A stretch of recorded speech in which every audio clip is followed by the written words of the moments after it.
Hello guys. Jack Snyder का justice league cut आ गया है। हालांकि इस स्नाइडर कट में सुपरमैन को ज़्यादा सेंटर स्टेज नहीं दी गई है। भले ही स्नाइडर कट में सुपरमैन ज़्यादा नहीं था, लेकिन इसके बाद उसका फ्यूचर क्या होगा, क्योंकि जैक स्नाइडर के तो सुपरमैन को लेकर बहुत बड़े बड़े प्लान्स हैं। अगर वो प्लान्स कभी बनते हैं तो देर ना करते हुए चलिए शुरू करते हैं। डीसी में सुपरमैन का फ्यूचर कंफर्म नहीं है, लेकिन स्नाइडर कट ये हिंट देता है कि मैन ऑफ स्टील की स्टोरी कहाँ जाएगी अगर उसका विजन पूरा होता है तो। और सुपरमैन की मेन स्टोरी आपको सिर्फ और सिर्फ मैन ऑफ स्टील 2 या जस्टिस लीग 2 और 3 में दिखाया जा सकता है। और स्नाइडर के इस विजन की शुरुआत होती है 2013 में मैन ऑफ स्टील से। इस मूवी में एक ऐसे सुपरमैन को दिखाया जाता है जिसे सच में स्वर्ग से भेजा गया है, जिसे ये सीखना होता है कि वो कैसे उससे कमजोर लोगों के साथ रहेगा, जिसमें उसका सामना उसके पास से भी होगा और उसके जितने पावरफुल लोगों से भी। जिसके बाद उसकी स्टोरी को आगे बढ़ाया जाता है बैटमैन वर्सेस सुपरमैन में, जिसमें सुपरमैन को मैन ऑफ स्टील में दुनिया के सामने आने के बाद सभी का सामना करना है। जिसमें ब्रूस जैसे लोग भी हैं जो उसकी पावर्स को एक खतरे की तरह दिखते हैं। और एक बुरे सुपरमैन का नाइटमेयर सीन तो उस आग में घी डालने का काम करता है। ये नाइटमेयर सीन इस स्नाइडरवर्स के लिए बहुत इंपॉर्टेंट है। नाइटमेयर के बाद ब्रूस खुद अपना सूट पहन सुपरमैन को मारने निकल पड़ता है, लेकिन लेक्स लूथर और डूम्सडे के खिलाफ उसे लड़ता देखकर उसे अपनी गलती का एहसास होता है। वैसे तो इस लड़ाई में सुपरमैन मार जाता है, जिसके बाद बैटमैन खुद अपनी टीम बनाकर अपनी गलती का प्रायश्चित करने की कोशिश करता है। इस पॉइंट तक स्नाइडर कट का प्लान बिल्कुल सही चल रहा था। उसका सीधा मकसद था सुपरमैन के हीरोइक सैक्रिफाइस को दिखाना, और उसमें वो कामयाब भी हो रहा था। और स्नाइडर का ये प्लान बाकी की मूवीज़ में भी जारी रहने वाला था। अब आती है बारी स्नाइडर कट की। स्नाइडर ने अपने कट में वेटन वर्जन के सभी सुपरमैन जोस को हटा दिया था, क्योंकि स्नाइडर के अकॉर्डिंग सुपरमैन एक mythic God like super hero है जिसके पास एक्स्ट्राऑर्डिनरी पावर्स हैं जिनकी कोई लिमिट नहीं है, और उसे सीखना है कि एक्चुअल में ह्यूमन होना क्या होता है। बैटमैन से सुपरमैन की डेथ के बाद स्नाइडर कट में उसके original red and blue suit को चेंज कर दिया जाता है, जिसकी जगह उसे उसका death of Superman black suit दे दिया जाता है। लेकिन उसी स्टोरी काफ़ी पार्ट अभी भी बचा है, और उन सभी में से जो सबसे इम्पोर्टेंट है वो है क्लार्क का लुइस के साथ रोमांस। वो ना सिर्फ सुपरमैन की मौत से लौटने के बाद सभी सुपर हीरोज़ को उसे बचाती है, बल्कि उसे उसके घर भी ले जाती है, जहाँ उसकी पुरानी यादें वापस लौट आती हैं, और उसे जस्टिस लीग टीम के साथ लड़ने के लिए भी मनाती है।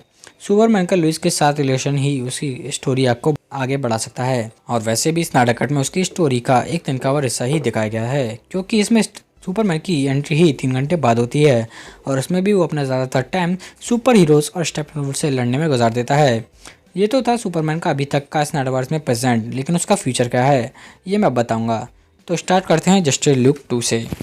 ये मूवी जैक स्नाइडर के सुपरमैन सागा की सेकंड एंट्री है, जिसका मेन पर्पस सिर्फ और सिर्फ उसके कैरेक्टर को डेवलप करने के लिए एक ट्रेजेडी को फोकस करना है, भला हो उन लीक्ड स्टोरी बोर्ड आउटलाइनिंग्स का, जिनसे हम ये समझ सकते हैं कि आगे सुपरमैन की स्टोरी का क्या होगा। ये ध्यान देने वाली बात है कि स्नाइडर और राइटर के स्टेरियो बैटमैन वर्सेस सुपरमैन इस स्टोरी को लिख रहे हैं। इसमें कुछ ऐसी डिटेल्स थी जिससे कभी भी किसी जस्टिस लीग में उसे यूज नहीं किया गया है। इस स्टोरी के अकॉर्डिंग ब्रूस ही वो आदमी होगा जो लुइस लेन की प्रेगनेंसी के लिए जिम्मेदार होगा, जिससे उसके और उसके साथियों के बीच बहस शुरू हो जाती है। भले ही इस आइडिया को यूज नहीं किया गया है, लेकिन सुपरमैन और लुइस की स्टोरी की हैप्पी एंडिंग नहीं हो सकती। नई स्टोरी के अकॉर्डिंग लेक्स लूथर अपनी खुद की एक टीम बनाता है और जस्टिस लीग पर हमला कर देता है, और साथ ही एंटी लाइफ इक्वेशन को भी ढूंढने लगता है, और इसे पाने के लिए डार्कसीड को बुलाता है। हालांकि डार्कसीड सुपरमैन को कभी भी मारना नहीं चाहता, बल्कि वो उसे अंधकार में ले जाकर अपना नौकर बनाना चाहता है।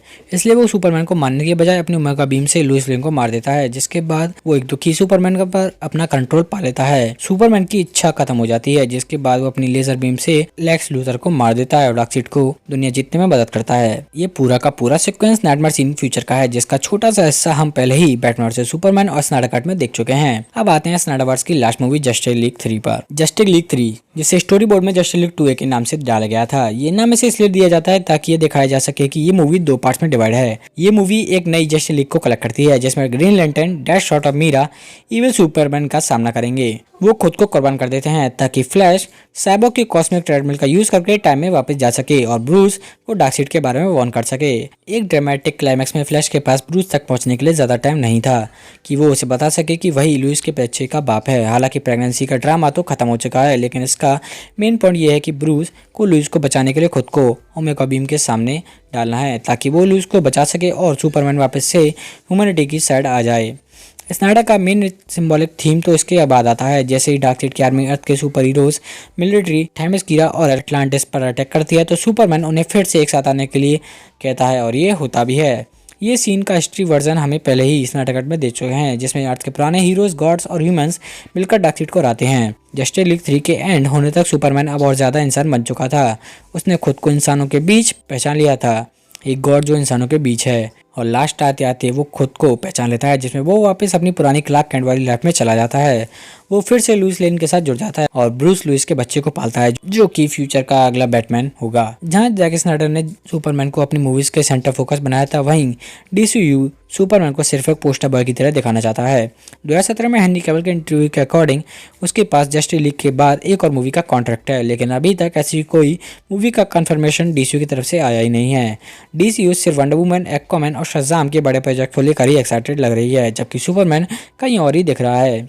CW का सुपरमैन ने लुइस शो क्लार्क कैंट की फैमिली को दिखा रहा है, जबकि Ta-Nehisi एक सुपरमैन रिबूट स्क्रिप्ट पर काम कर रहे हैं, जो एक ब्लैक सुपरमैन पर फोकस्ड होगी। अभी के लिए तो जैक स्नाइडर जस्टिस लीग का सुपरमैन वर्जन ही ठीक है, जिसके पीछे हर कोई चलना चाहता है। तो दोस्तों, आज की वीडियो में बस इतना ही। अगर आपको मेरी वीडियो पसंद आए तो इसे लाइक करें और चैनल को सब्सक्राइब करना ना भूलें।